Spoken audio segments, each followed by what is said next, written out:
My name is Elena Whitfield, and I'm 36 years old. 12 days before Thanksgiving, my mother phoned to inform me I wasn't welcome at the table this year, because my sister didn't want any drama. That's the label my family has pinned on me for 3 years running. Not the rumor that's followed my name like a shadow. Not the debt they still owe me. Just me. The drama. The problem chair nobody wants to look at. I didn't fight her on it. I didn't break down on the phone. But the Monday before the holiday, I stood at a post office counter in my small Ohio town holding 4 sealed envelopes, a line of last-minute shippers stacking up behind me. What was inside those envelopes lit up my parents' phones before the sun went down. 68 missed calls by 9 that night. And what I said on my own porch at midnight, none of them saw it coming. Least of all my sister. Welcome back to Calm Drama Stories, the channel for quiet women who are done funding everyone else's peace. If you've ever been branded difficult simply for telling the truth, you belong here. Drop a comment, hit subscribe, because stories like this one rarely end the way the family expects. Let me rewind to the Sunday night the phone rang. The call landed at 7, right as I was squaring a client's payroll at my kitchen table. My mother has a particular voice reserved for unpleasant news, flat, overly cheerful, well-rehearsed. She used it when the dentist found a cavity when I was 9. She used it again now. "Sweetheart, about Thursday," she said. "Brooke's hosting this year, and she's under a lot of pressure. She doesn't want any drama at the table. We all agreed it might be best if you sat this one out." I glanced at the spreadsheet glowing on my laptop. Numbers don't lie to your face. If a column's off, it tells you plainly. "Sit this one out," I repeated. "Mom, what drama, exactly, would I be bringing? Name one incident. One holiday." The silence stretched long enough that I could hear their television humming behind her, some game show, applause rolling in and out like tide. She never named anything, because there was nothing to name. What she finally offered was, just, "Keep it pleasant, Elena. Keep it pleasant." My family's unofficial constitution, ratified long before I was born. Then, softer, like she was doing me a favor, "And don't make this about the other thing. It's Thanksgiving." She hung up before I could ask which other thing she meant, because in our house there were always 2. The one everyone whispered about behind my back, and the one nobody dared say out loud, the quiet matter of a notarized document sitting in my office safe, my father's signature at the bottom of it. One of those things had wrecked my reputation. The other was about to wreck their holiday. Let me tell you who I actually am, because my family narrates it differently. I'm a licensed CPA.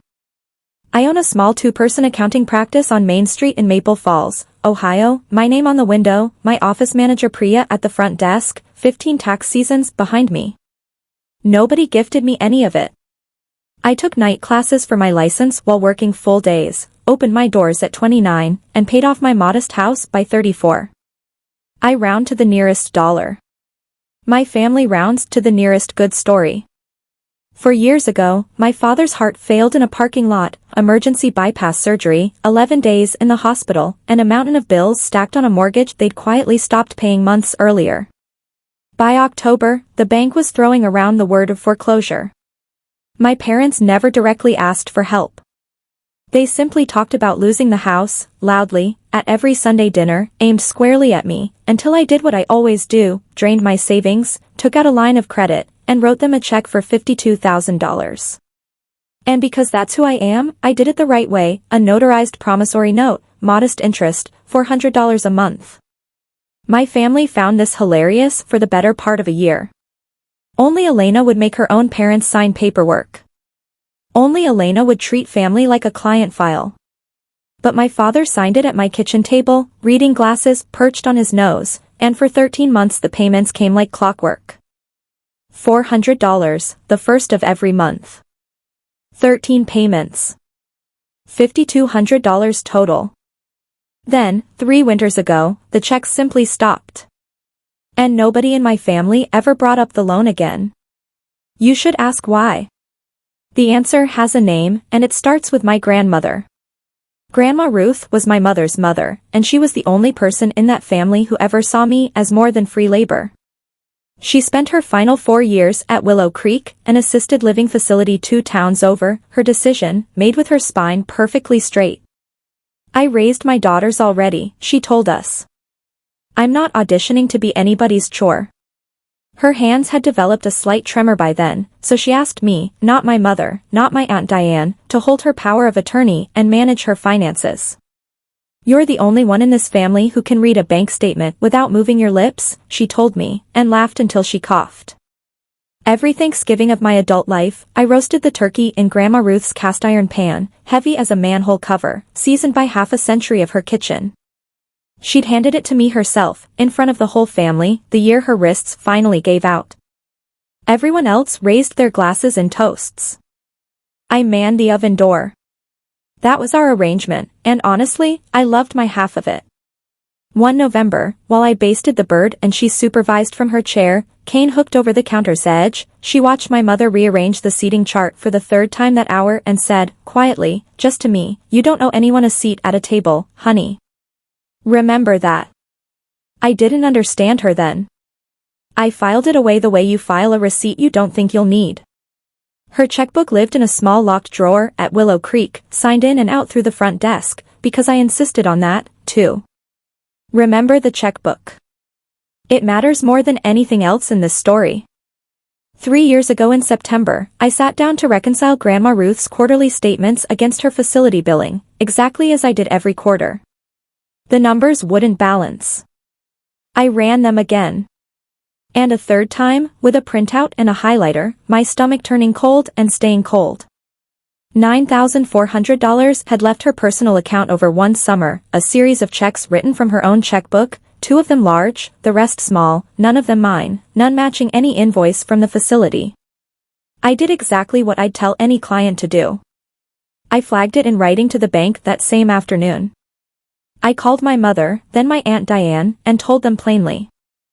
I offered to bring in an independent forensic accountant, someone with no last name in common with any of us, to trace every dollar. I handed each of them a folder with 5 months of statements inside. Notice something, I found the missing money. I reported the missing money. I was the only one asking hard questions about the missing money. Then, at the family meeting that October in my parents' living room, good coffee cups out on the table, I watched every set of eyes in the room slide slowly toward the one person holding power of attorney.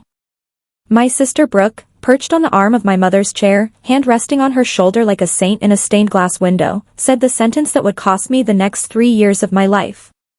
Soft as a napkin, she said, "Well, Elena did handle all of Grandma's accounts, didn't she?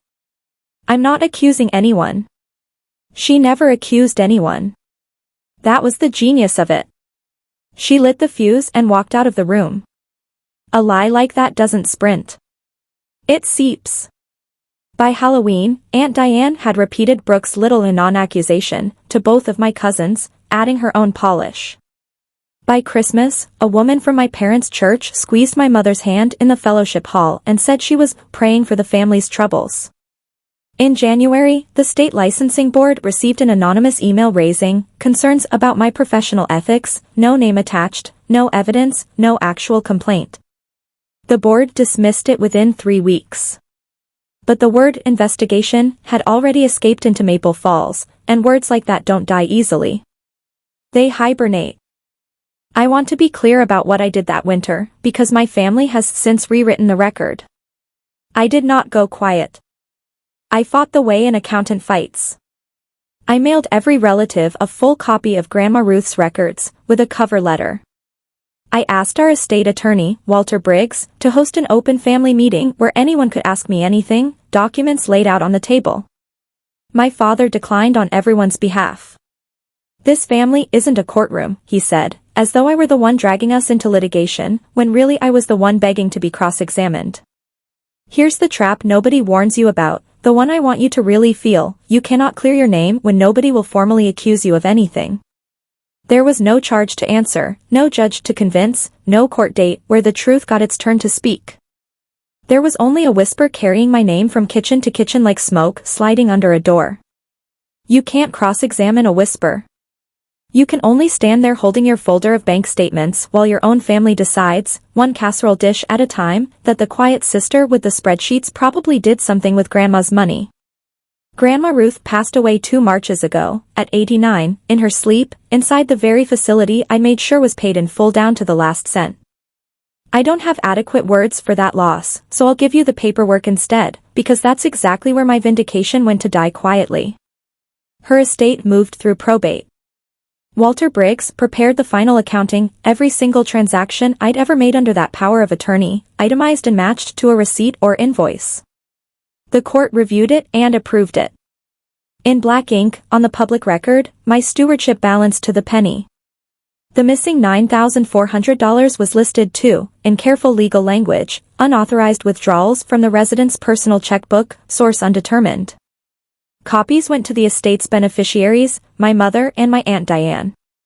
I know they received theirs, because I watched Diane's husband carry the envelope in from their mailbox while I sat parked across the street like a woman staking out her own reputation. Nobody ever opened the exhibits. A judge had cleared me, and my family never turned past the cover page, because courts don't know Brooke the way family does. At the funeral, my sister ran the entire show. Flowers, the memorial slideshow, the printed programs with Grandma's face soft-focused on the front. People called her the glue. I sat in the third pew and did the one thing that was still mine to do. I quietly kept paying my parents' homeowner's insurance, exactly as I had since the year of my father's surgery. $1,900 a year, auto pay, protecting the roof my $52,000 had rescued. Call it strategy. Call it a habit of the heart I hadn't broken yet. The court had released me. My family hadn't. And neither, apparently, had I. You want to know how a family quietly exiles someone without ever saying the actual word? They do it one place setting at a time. The first Thanksgiving after the lie took hold, my mother steered me at the door toward the folding table with the kids. Just to keep things simple this year, honey. I was 33, wedged between a booster seat and a bowl of dinner rolls, while my sister presided over the main table, over a turkey I had personally paid for. The second Thanksgiving, my mother called ahead, maybe just come for dessert. Brooke's handling the whole meal, you understand how it gets. I came for dessert. I lasted 40 minutes, and the only person who spoke to me like an actual human being was my niece, Sophie, 13 years old, who wanted help with her math homework. Last year, the invitation shrank further still, my mother offered to set aside a plate I could pick up later, like takeout. I declined with more grace than the offer deserved. And every year, without fail, the request still found me. Could I order the turkey from the good butcher since I got the discount? Could I drop off my folding chairs? Could I bring Grandma's roasting pan, since everyone agreed the bird just didn't taste right cooked in anything else? My seat at that table shrank a little more each year. My invoice never did. This year, there was no children's table, no dessert shift, no 40 minutes. There was only my mother's rehearsed phone voice telling me my sister didn't want drama, followed by a dial tone, and a kitchen that suddenly felt very, very quiet. I sat there a long while, staring at nothing. Then my phone lit up beside my cold coffee. A text from my mother. I remember thinking, right before I flipped it over, that it might actually be an apology. You'd think 36 years would have taught me better. The text was about logistics, whether I'd leave my folding chairs on the porch, whether the butcher discount still applied even though, well, you know. I let her run out of small errands. Then I asked the only question I had left. Mom. Just tell me straight. Do you believe I took Grandma's money? I heard her breathing change. I heard the kitchen clock behind her, the one that's ticked too loudly since the 90s, filling the gap between us. 6 seconds. I counted them the way you count between lightning and thunder, trying to gauge how far off the storm actually is. She didn't say no. Understand that clearly. A mother who truly believed her daughter was innocent has a short, simple answer sitting right there. She left it in the drawer instead. What she said, once the 6 seconds were up, was gentle, tired, and final, keep it pleasant, Elena. There it was again, the family motto, stitched onto every pillow in that house. I said goodnight and hung up, and sat very still, because I understood something for the first time, sitting in my quiet kitchen with cold coffee going colder. My mother was never a bystander who'd simply been deceived. She was the referee, and she had decided the game ran smoother with me permanently in the penalty box, whether or not I'd ever actually committed the foul. Peace was the only verdict she cared about, and peace was cheapest if Elena stayed guilty. What frightened her wasn't the truth. It was the noise the truth would make. I barely slept that night. Some ledgers, once you finally read them properly, can't be unread. My sister called 2 days later, which surprised me until I realized the call was maintenance. Brooke has a phone voice like warm frosting. A year younger than me, she sells kitchen renovations part-time and runs our family the way other people run a personal brand, the group chat, the matching plaid Christmas card, the flowers at church. All Brooke. And honestly, she's remarkably good at it. I just wanted to check in, she said. Because I know Mom's call probably felt hard. It's not personal, Elena. The family just needs one calm holiday. You get it, right? I asked her how exactly it wasn't personal, given that I was the only one banned. She sighed a rehearsed sigh, and then said the line I want engraved somewhere, because it explains my entire childhood better than any therapist ever could: you're better with numbers than with people, Elena. Let me handle the family. Let me handle the family. Like our parents, our cousins, our dead grandmother's memory were simply accounts in her book of business. And I was a billing error she was quietly smoothing over. Here's the part one didn't expect: underneath the frosting, she sounded genuinely exhausted. Bone tired, the way you sound when you've been hauling something heavy for so long you've stopped even mentioning it. I noted it the way you note an odd figure in a margin, no explanation yet, just a flag. We exchanged polite goodbyes. She thought the matter was closed. But sitting there with the dead phone in my hand, I finally saw my sister clearly for the first time in 3 years. This wasn't cruelty, not to her. This was her job. And I was a line item.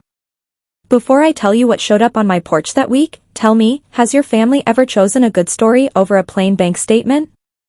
I read every comment. And subscribe, because you're going to want to know what was in this box. That Thursday, a delivery driver left a carton on my porch, addressed to Elena Whitfield, return label, Willow Creek, Records Department.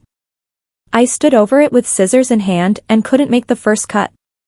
The facility had been bought out that summer by one of those senior living chains that repaints the lobby and reshuffles the paperwork. When a place changes hands like that, old resident files get shipped out, by policy, to the last responsible party on record. That was me. Power of attorney, emergency contact, the one who'd signed every intake form and care plan, and at the very end, the forms nobody frames. Inside that carton was every scrap of paper Willow Creek had ever generated about Ruth. 4 years of a life, reduced to folders.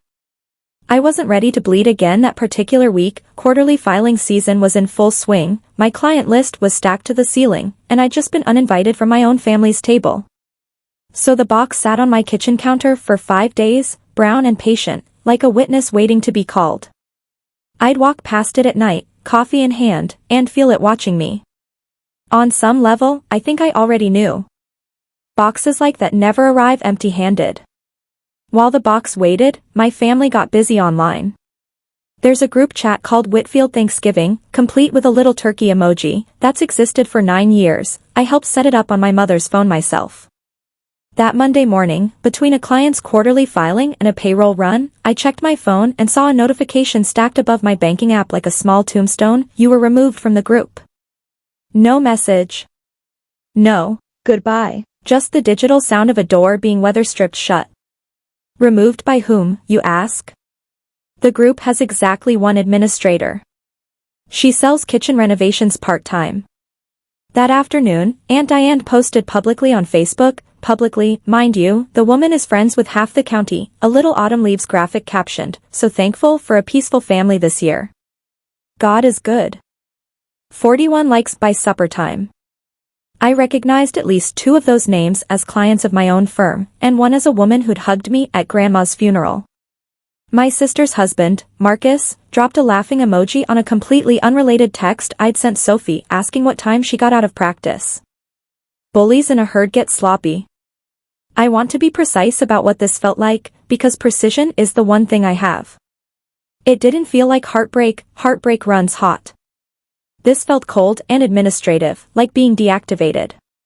Like watching your own name get quietly archived.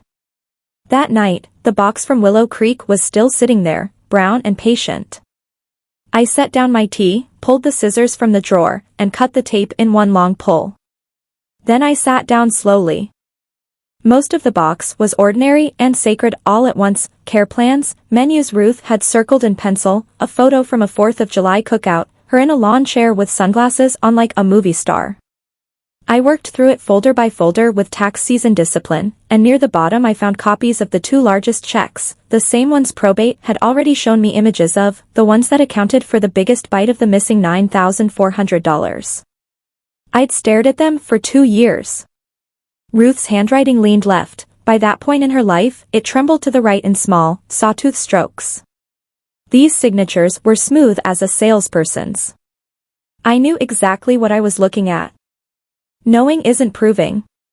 Then, in a folder labeled Resident Services, I found a single page that stopped my breath cold.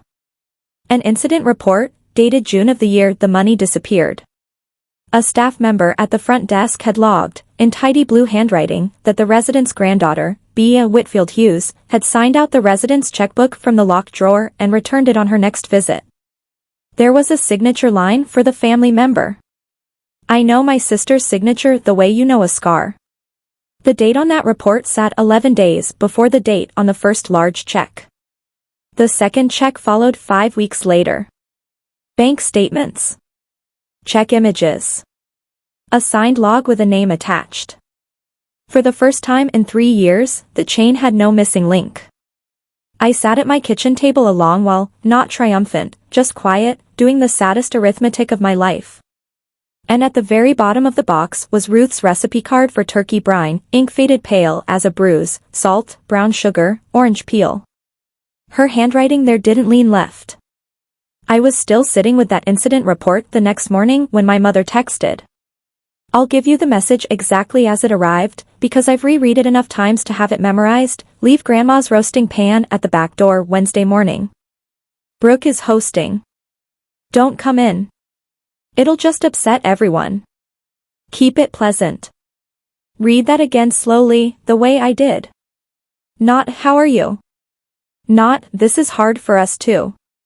My family had banned me from the front door and was now scheduling a pickup at the back door, like a parcel service. They didn't want me at the table. They wanted my grandmother's pan on it, the pan Ruth had handed to me herself, in front of everyone, the year her wrists gave out.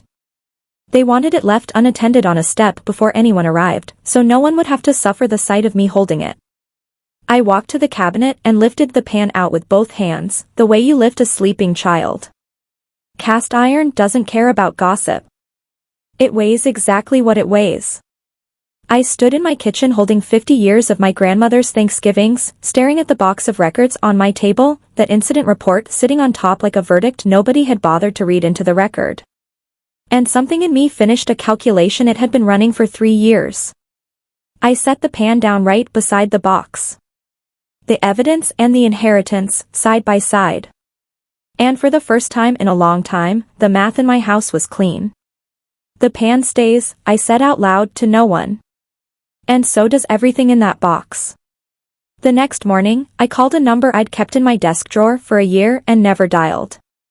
Renata Voss, attorney, 2 counties over, far enough that nobody in her waiting room would recognize my aunt. I brought everything. She read for 40 minutes without a word, flipping pages with one finger, then set down her glasses and gave me the summary I already knew but badly needed spoken aloud. The promissory note was alive and enforceable, a written contract, 6-year statute of limitations in Ohio, the default only 3 years old. Balance owed, $46,800, against 13 payments of $400 already applied toward the original $52,000. A demand notice wasn't aggression. It was the mechanism my own father had signed at my kitchen table, simply doing its job. As for my sister, the accusation that I'd stolen from a dependent elder had measurably damaged a licensed professional. A cease and desist was long overdue, and the estate had a clean, documented claim to its missing $9,400. Then Renata leaned back and asked whether I understood who the estate's actual beneficiaries were. I did, but she said it anyway, because lawyers enjoy the sound of irony. Your mother and your aunt, Elena. Every dollar your sister took, she took from the two women defending her. I laughed once, the way you laugh at a joke that costs you something. Renata drafted 4 letters that weak, dense, courteous, entirely without adjectives. I read them at her conference table, hand steady, and asked to take them home and signed. It's a week before Thanksgiving, I told her. Give me a few days. They're still my family. She looked at me the way professionals look at bleeding clients, but she put the letters in a folder, and I drove home with them riding shotgun. Because here's the truth I'll admit to you before I'd ever admit it to them, I didn't want to win by mail. I wanted my family to read 3 pages and hug me in a driveway. So I made one last attempt, off the record. I assembled a binder, the court-approved accounting with the judge's stamp, the check images, the incident report with my sister's signature, and drove the 20 minutes to my parents' house that very afternoon. My father came to the door but spoke through the screen, like I was selling something. I told him I wasn't there to fight, that I was asking for 10 minutes and a kitchen table, that everything in my hands had either been stamped by a court or written by a stranger with no side to take. He looked at the binder the way some men look at weather rolling in. You will not bring lawyers into this family, he said. Your sister cried for a week because of you. Because of me. I stood on the steps my own money had kept out of foreclosure, and I set the binder down gently on the welcome mat, and told him it would still be true whether he read it or not. Then I drove home. The next afternoon, the binder was back in my mailbox, rubber banded shut, every page exactly where I'd placed it. I'd left a single hair of paper deliberately misaligned, an old habit, and it hadn't moved. Stuck to the front cover was a yellow sticky note in my mother's handwriting. 1 short line, 1 period. Keep it pleasant. I stood at my mailbox in the cold, holding proof no one would touch, and finally understood, there is no reading list for people who prefer the story. That same week, the lie sent me an invoice of its own.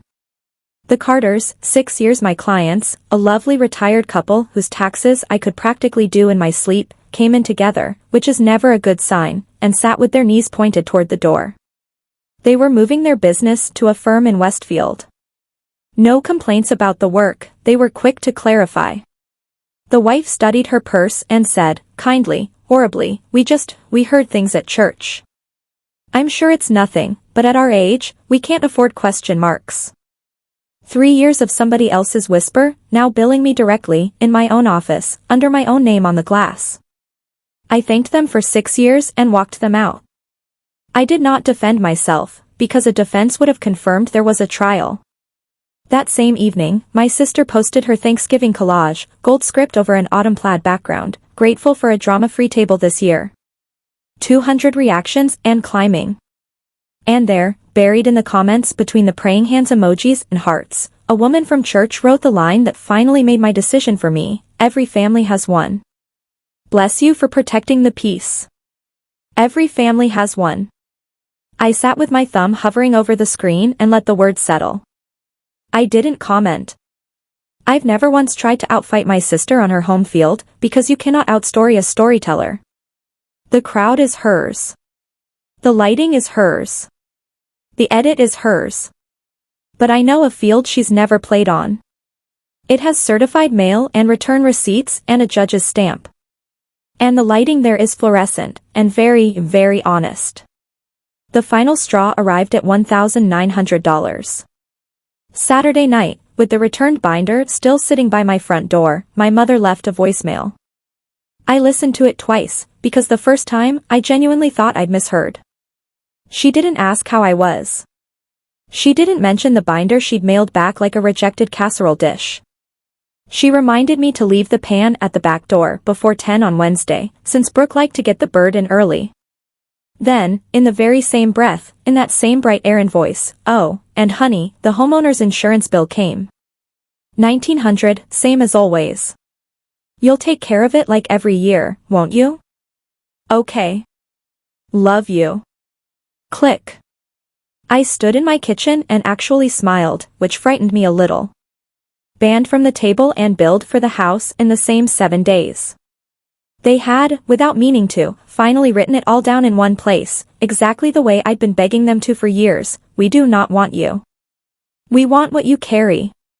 The pan out of your hands. The premium out of your account. The silence out of your mouth. It was, in its own way, the most honest communication my family had sent me in 3 years. So I answered it honestly. I poured a cup of tea I never drank. I sat down between Grandma Ruth's pan and Grandma Ruth's records, and I opened Renata Voss's folder and read all 4 letters one final time, start to finish, like a professional. Then I took out my good pen, the one clients sign with, and signed each letter in turn. My hands did not shake, not even slightly. Monday morning, I drove to the post office. Let me tell you exactly what was inside those envelopes, because precision is the whole point of me. Letters 1 and 2 went separately to my father and mother, same address, 2 names, because when 2 people co-sign a note, notice goes to each borrower individually. Formal notice of default on a promissory note executed 4 years earlier. Original principal, $52,000. Credited, 13 payments totaling $5,200. Balance due, $46,800. An offer, in plain terms, to resume the original $400 monthly schedule through Renata's office. No lawsuit filed. Accrued interest waived if a new schedule was signed within 30 days. Attached, the cover page of the court-approved probate accounting, the one that cleared me, stamp visible.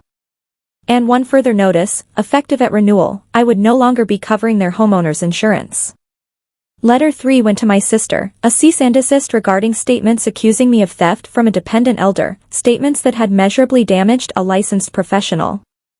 Attached, the check images and the incident report from Willow Creek, her signature logged 11 days before the first check. 2 requirements, a written correction sent to every family member who'd received the original lie by December 1st, and repayment of $9,400 to Grandma Ruth's estate, where the law says it belongs, meaning, in the end, to our mother and aunt. Letter 4 went to Aunt Diane, the full court accounting she'd never opened, and a courteous request to stop repeating claims a probate judge had already put to rest. There was not one line of feeling in any of them. No childhood memories, no Christmas references, no how could you? Feelings had run this family for 3 years, and feelings had lost. It was paper's turn. I asked for exactly what had signatures attached to it, and not one word more. Standing in that post office line Monday morning, I nearly walked out twice. If you think 4 letters was too far, or that 36 years wasn't nearly far enough, tell me in the comments. I still read every single one. And subscribe now, because the next 12 hours undid 3 years of quiet, and you'll want to hear it from me directly. The Maple Falls post office smells like rubber bands and floor wax. That Monday it was packed with holiday shippers, boxes wrapped in brown paper, a toddler crying somewhere near the passport photos. I stood in that line like a woman carrying 4 small bombs disguised as paperwork. Twice I let someone go ahead of me. Twice I glanced at the door, because I knew something the line didn't. There are 2 kinds of mail in this country. Regular mail is a message. Certified mail is a record. The moment those envelopes crossed the counter, my family's lie and my family's debt would stop being family matters and become documented ones, tracked, time-stamped, signed for, real in the one way my family had never once allowed anything to be. Doreen at Counter 3 has handled my firm's mailings for 9 years. She peeled the certified stickers, pressed them flat with her thumb, stamped each envelope with that soft mechanical thunk, for thunks, like nails going in gently. She slid 4 green receipts across the counter. Anything else, hon? No, I said. That was everything. And it was. You cannot unsend the truth once it has a tracking number. I walked out into the cold sunshine, and the town looked exactly the same, and I drove to work. Then came 2 days of silence, like a held breath. Wednesday 11:40 a.m., my phone buzzed once. Delivered, 4 for 4.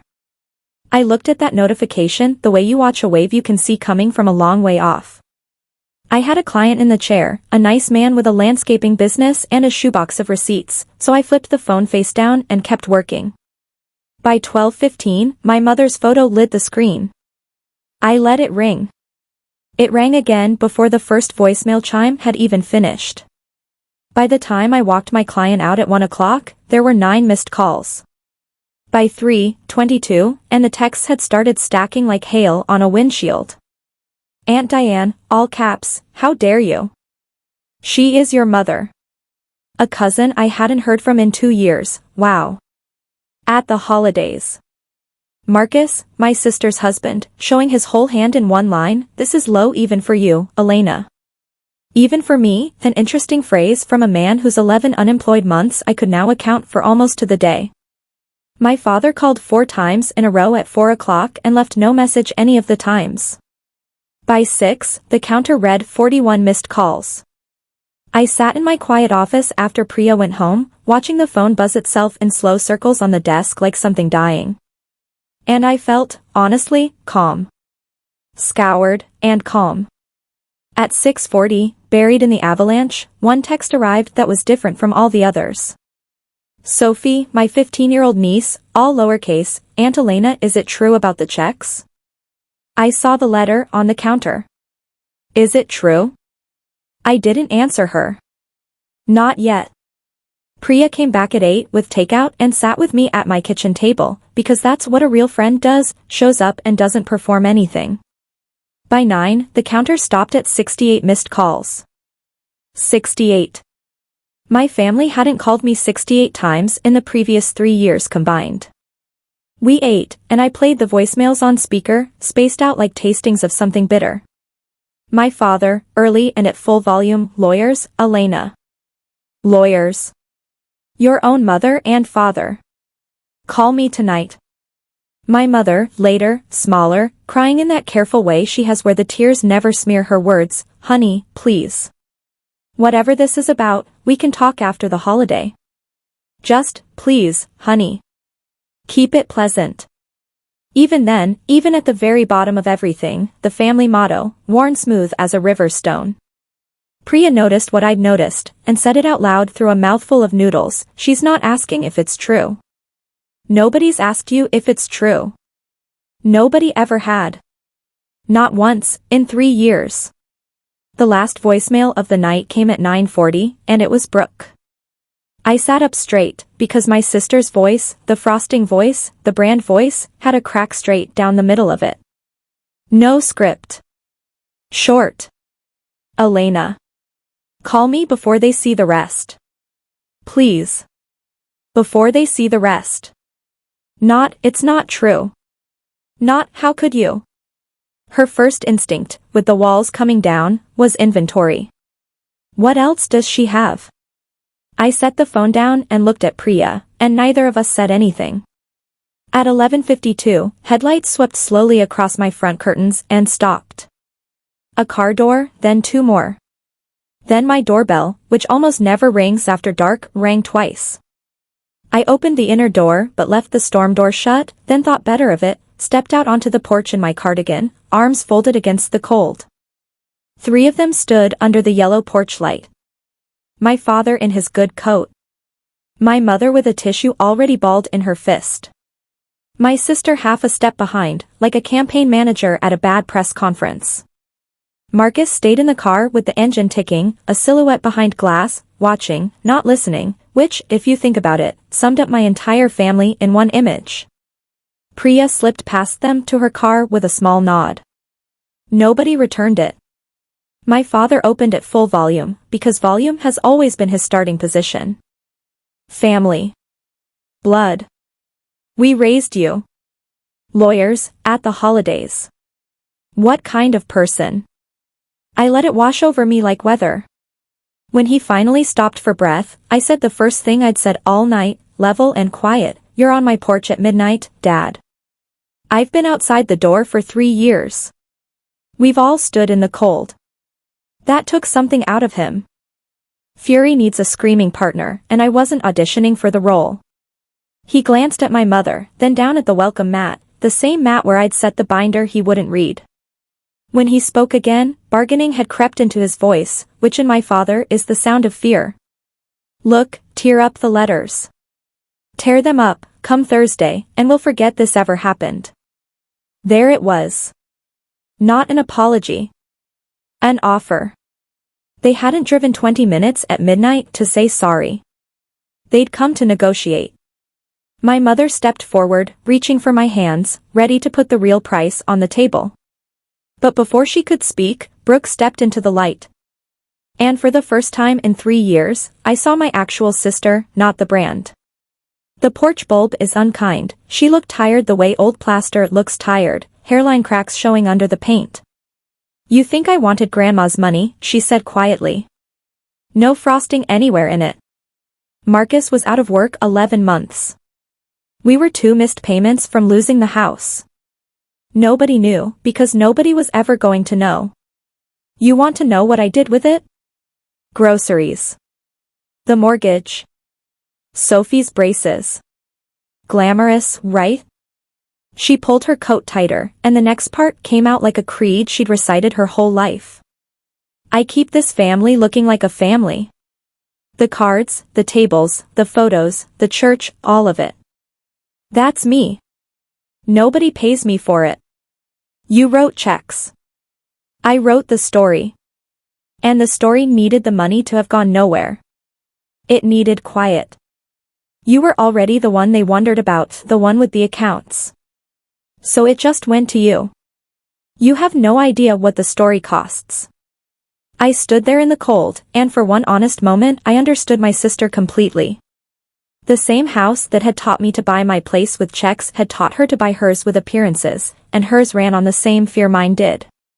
She'd stolen quietly for the same reason I'd paid quietly, because in our family, needing something out loud was the one unforgivable act. Understanding is not absolution. She let my name burn for 3 years to keep her story warm. But I finally knew exactly what I was standing across from. Not a monster. A bookkeeper of a different ledger. My mother took my hands then, and hers were freezing, and I let her hold them while I said what I had never once said out loud, start to finish, in an even voice, the way I'd deliver an audit finding to a client who wasn't going to like it. Let's do the numbers, since nobody else in this family will. $52,000, 4 years ago, so you'd keep the house, signed, notarized, witnessed. 13 payments came back. $5,200. The check stopped the same winter my name went into the ground. And still I kept paying your homeowner's insurance, $1,900 a year, for years running, while I sat at the kids' table, then the dessert shift, then nowhere at all. $9,400 left Grandma's account through her own checkbook. I found it. I reported it. I asked for an independent audit. And this family looked at me like I tracked mud across the carpet. A judge stamped every single transaction I ever made, and none of you turned past the cover page. I looked at Brooke. You told me once I'm better with numbers than with people. You were right. Those are the numbers. There's one more line item, and it doesn't have a dollar sign. My name, in a town where my clients share a church pew with Aunt Diane. That one's not in the letters, because nobody can pay it back. Nobody spoke. My father stared at the porch boards. Somewhere behind me, in the warm house, the kitchen clock ticked the way another kitchen clock had ticked through 6 long seconds, 3 weeks earlier. My mother squeezed my hands, and I watched her gather herself, and I knew, the way you know a storm by its smell, that whatever came next was the real reason they'd driven out here. Honey, she said, come Thursday. You can have it all back. Her voice was the voice from before all of it, the voice from childhood fevers and skinned knees, and it moved through me like heat through butter. Your chair is still there, honey. Nobody's touched your chair. Brooke will tell everyone it was a misunderstanding. A bank error. All cleared up, nobody's fault. People forget, sweetheart. They really do. By Christmas it'll be like none of it ever happened. All you have to do is tear up the letters. That's all. Family doesn't need paper. I want to be honest with you about this part, because the easy version of this story skips right past it. I wanted to say yes. I wanted it so badly my teeth ached. 36 years of wanting it stood up inside me all at once, the chair, the table, the kitchen steam, my mother's hands exactly like this. I saw myself at 7, carrying plates nobody asked me to carry, glowing every time someone said, "What would we do without Elena?" There it all was, gift-wrapped, one signature away. And then the words did what words finally do when an accountant holds them still long enough. A bank error. My name would come back clean, laundered through one more lie, freshly invented on my porch at midnight, some blameless bank taking the fall this time. Peace, purchased again with somebody's name. The coin hadn't changed. Only whose face was stamped on it. And the chair had only ever been mine as long as I kept paying the note and the premium and the piper, never one day longer. They weren't offering me my place back. They were offering to sell it to me one more time. Over my mother's shoulder, through my front window, I could see my kitchen table, Grandma's pan sitting on it, black and patient. My phone beside it, screen still lit with a 15-year-old's question that no one out here had bothered to answer. Is it true? I took my hands back gently. No, I said, and the word came out quiet and whole, like a stamp coming down. My mother's face began to crumple, and I held up one hand, not sharp, just steady, because I wasn't finished. And for once in my life, I was going to finish. Here's what happens instead, and I'll say it once, slowly, because it's simpler than you think. I'm not tearing up the letters. The debt is real, so it stays. But hear the rest, Dad. $400 a month, exactly as your own signature promised, through Renata's office, starting December. No lawsuit. No lien. I'm not taking the house. I looked at my father until he finally looked back. I'm not you. I don't take roofs from family.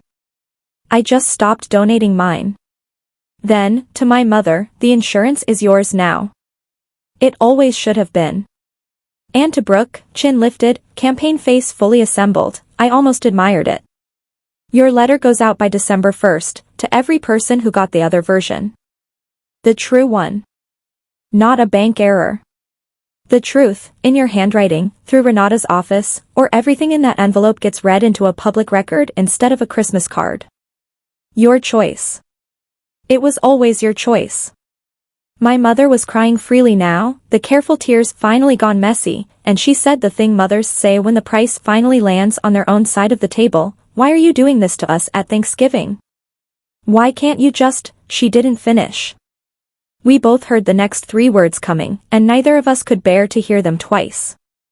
Pleasant, I said, was the most expensive thing this family ever bought. And I kept the receipts. The porch went very still. Somewhere down the street, a dog barked twice and gave up. You can have the piece, I told them, all 3, one at a time, ending on my mother, saying it the way you set down something heavy and finished. The quiet. The story. The drama-free table. Take all of it. I'm keeping my name. My mother straightened her spine, wiped her eyes with the bald tissue, and turned into someone politely finished with the conversation. Well, she said. Well. She took my father's arm and chose him, and the story, and the car, and I stood on my porch and let her. The car doors closed, one after another, soft as commas. The engine turned over. Brooke didn't move. She stood on my bottom step, arms crossed, staring out at the street like it owed her money. We stayed like that a moment, 2 sisters, 1 porch light, and 30-some years of unpaid invoices hanging in the cold air between us. You could have just paid it quiet, she said finally, not even angry, almost curious. Like always.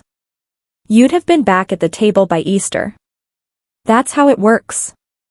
I know, I said. That's why it had to be certified. She looked at me then, really looked, and I watched the professional in her run the numbers, the one kind of math she's genuinely good at, the math of audience and cost. Whatever total she landed on, it settled her shoulders half an inch. She gave me the small nod one bookkeeper gives another across a closed account, then went down the steps. At the bottom, back still to me, breath showing in the headlights, she said, the letter goes out Monday. That was all.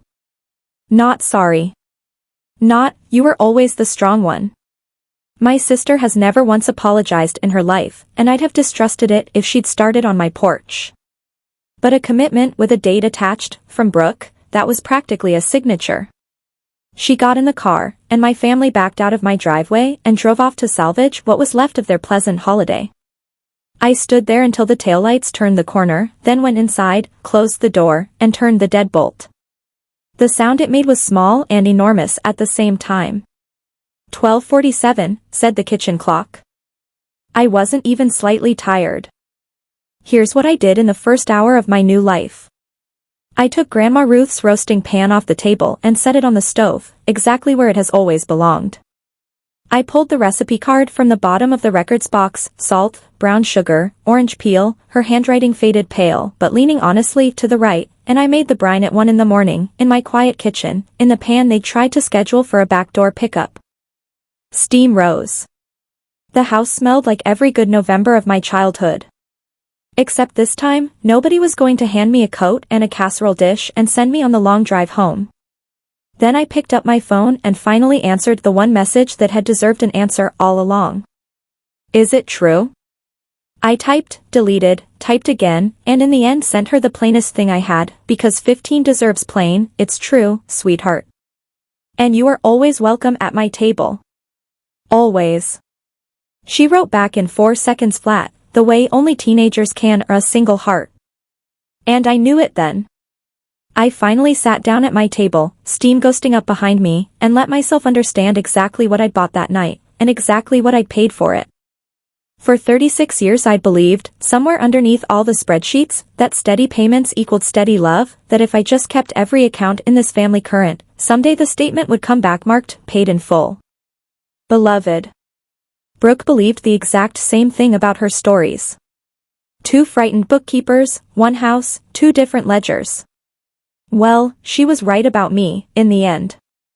I am better with numbers than with people. Numbers told the truth the whole time. Numbers never once lied about me. Tomorrow there would be a turkey and a table, mine, and whoever sat at it would sit there for free. Thanksgiving came up clear and cold.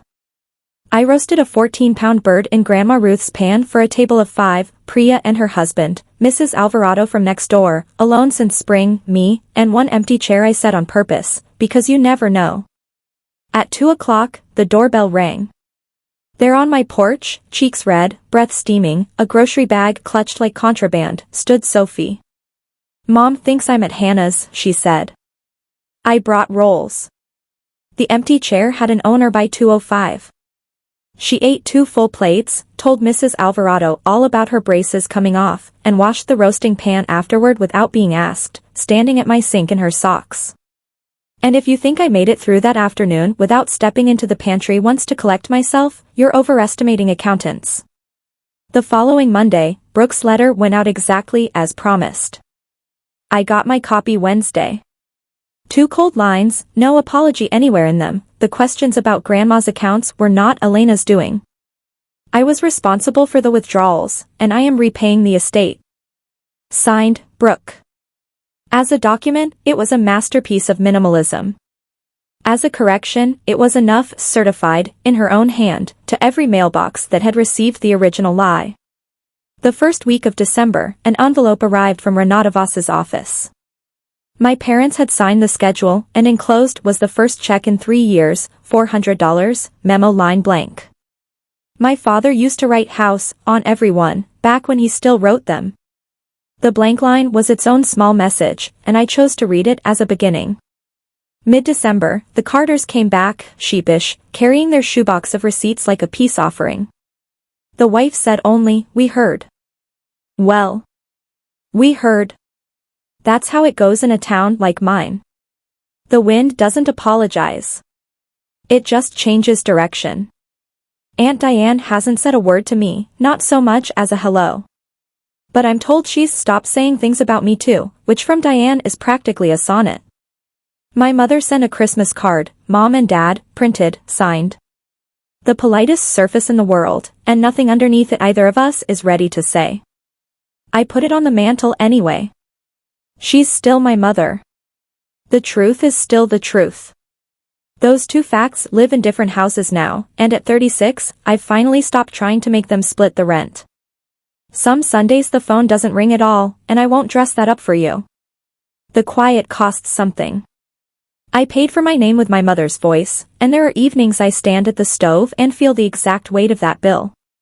But here's what I notice more: nobody at my table this year was paying to be there. Nobody was performing. Sophie texts me her algebra grades and her opinions on the cafeteria. And in the spring, she wants to learn how the firm actually works, because somebody in this family should know where the money really goes. The pan lives at my house now. The debt is being paid on schedule. And my name, my quiet, boring, notarized name, is mine. Free and clear. No cosigners. Here's what 3 years and 4 certified envelopes taught me.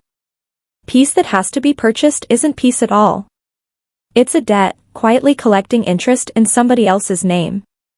And the family ledger only balanced the night I stood on my own porch in the cold and told the people I love most, you can have the peace.